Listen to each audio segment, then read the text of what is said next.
Hi again. I'm standing right in front of my house. This is our usual starting point, isn't it? So today I'm going to show you the inside of the old house standing in the back of my premise. So without much ado, let's get going. So as usual, I'm going to walk on the west side, which is the left side facing the house of the house. Here is my bicycle, and then here are the steps. Let's go up the steps. 2 steps at a time. 7 steps.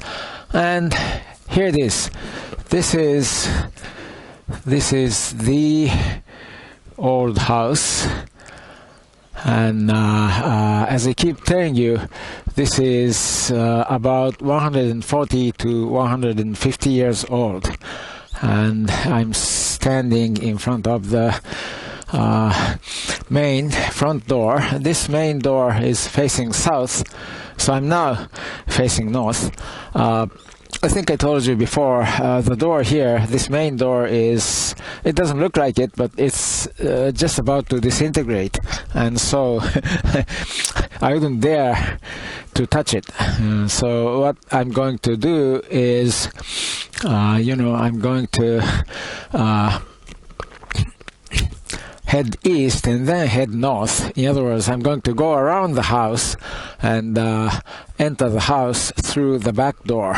The back door, by the way, it's also a sliding door, and that's also broken, and it's always open. Anyway, what can I say? This old house is, this is a 140 to 150-year-old house, so that's to be expected, I think. But the main framework is very strong. I got it inspected, and since the main structural framework is strong, it's safe to get into the house. All right. Oh, by the way, you may be wondering why I keep saying 140 to 150 years old, this house is. And the reason is twofold. Number one, I have an official document. I got the document from the local government, but I think it originated from the central government. In other words, Japanese government. And that official document shows that this house was standing. This house was standing exactly 128 years ago.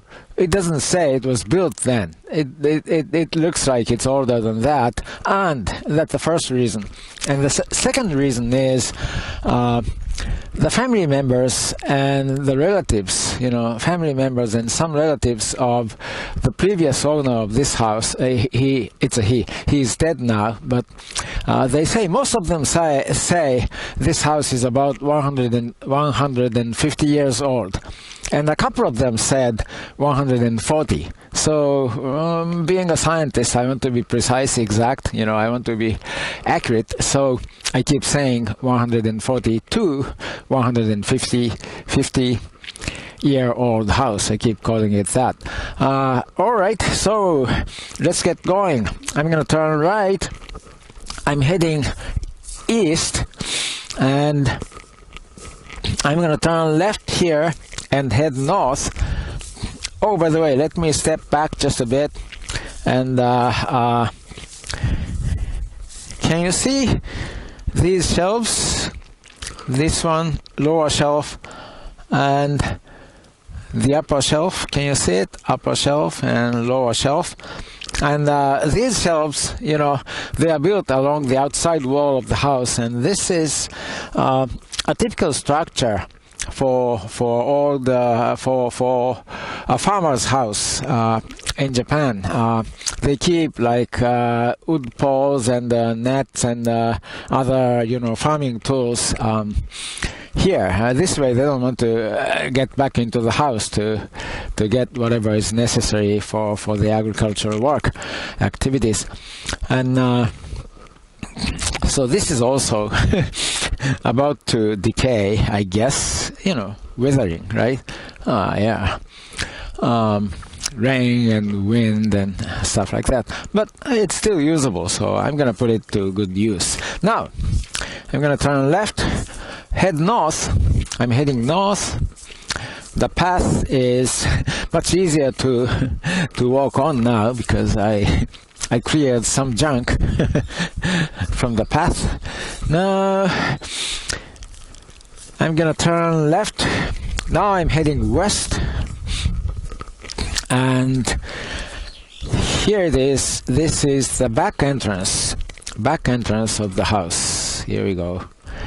Okay, and as I said, the door is the sliding door here, for the back entrance is also about to disintegrate, and I wouldn't dare to touch it because that might mean the end of this door. By the way, here's another thing. You may or may not have noticed, now you can see it, that this part, this back section, this part of the back section, and also this part of the back section, they have disintegrated. They are in ruins. They are in shambles. And the reason is, you can see the reason here. If you look at the roof, this roof has a two-part structure. In other words, there is this main roof, large main roof, and then there is an additional roof here. And what it is that obviously this structure with this smaller roof, they were added later, and the carpenter, the contractor, whatever, those who built this additional section didn't do a very good job, and so it's this part has disintegrated. But as I said, the main framework is strong for the main part of the building, so house, so it's safe to get in. Let's get in. Okay, it's kind of dark, so let me turn on my flashlight. There we go. Here we go. As you enter, on the left is a kitchen. This is a kitchen area. You can see the sink there, and you can also see this is an old-fashioned oven. Can you see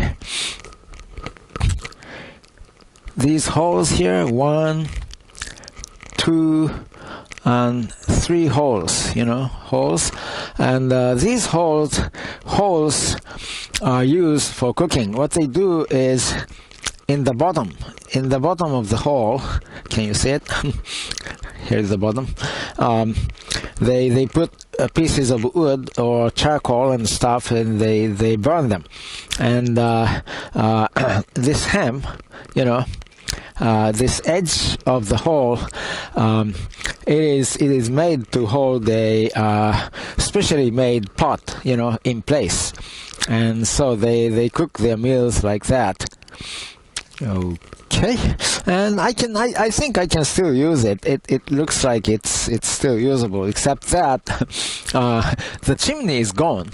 So if I indeed use this oven, there may be a smoke inhalation problem. Anyway, so this is the kitchen, and note that as we enter the house, this immediate area and also the kitchen, this part is paved with cement mortar, and this way they don't have to take off their shoes. In a typical Japanese house, to enter rooms, you have to take off your shoes, but to enter the kitchen, they don't have to take off the shoes, and it's convenient because you see they'll be working in the field, right, and then they come back for a break or for lunch or something. Then their clothes, would be dirty, and their shoes would be filthy, and had soil on it and stuff. So they don't want to, take off all the clothes and clean up themselves and then eat lunch. Here in this area, they can cook and they can eat lunch, without taking off their shoes and clothes. Anyway, so the paved area continues on to the main door. This is the back side of the main door, by the way, facing south. We are now facing south. And I'm back to the kitchen area. And on the left is a kitchen. And on the right, there is one room, two rooms. I don't know if you can recognize them well. Two rooms, and the third room is all the way in the back. There's this third room, and in addition, here you have one room, and in the back, all the way in the back, there is another room. So there are 5 rooms, and on the left, this is right next to the kitchen. This is the east side of the house. There's another room. I don't know what this room is for, but there is a small room. So we have 1, 2, 3, 4, 5, 6 rooms and the kitchen. 6 rooms in the kitchen. This is a one-story structure, so that's all. But this is plenty, even for a family. And let me show you. I keep saying that our main framework, for the house is quite strong. That's true, but they use thin wooden plate for the floor of the rooms and also for the ceiling. So, for example, the floor is caving in. The plate is broken, and the floor is caving in like so, and also in this room as well, the floor is caving in, and they covered it with I don't know, some kind of carpet, I guess. All right. So that's by the way, there are lighting fixtures here and here, lighting fixtures, but there is no electricity coming into this house, so right now they are not usable. That's why I'm using my flashlight. Also, I said the floor is caving in, but also the ceiling. They use thin plate, wooden plate for the ceiling. So the ceiling is, peeling off and hanging downward like this. It's hanging. Okay, these wooden plates are hanging from the ceiling. So both the ceiling and the floor, of the rooms, they are in sorry shape. Here also, you can see the ceiling is kind of coming down. But I keep saying, right, the main framework is very strong, and I got it inspected and all that, and I can show you the reason. Here is the reason. Look at this beam. Can you see the beam? This huge, large beam. This diameter is something like 50 centimeters.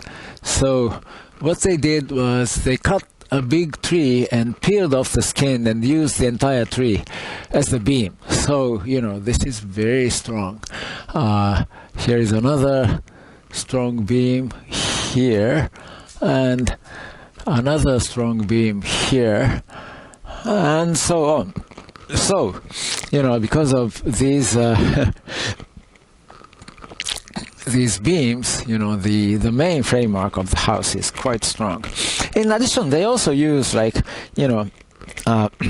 thinner and weaker pillars like this one here or this one here to separate this space, into smaller rooms.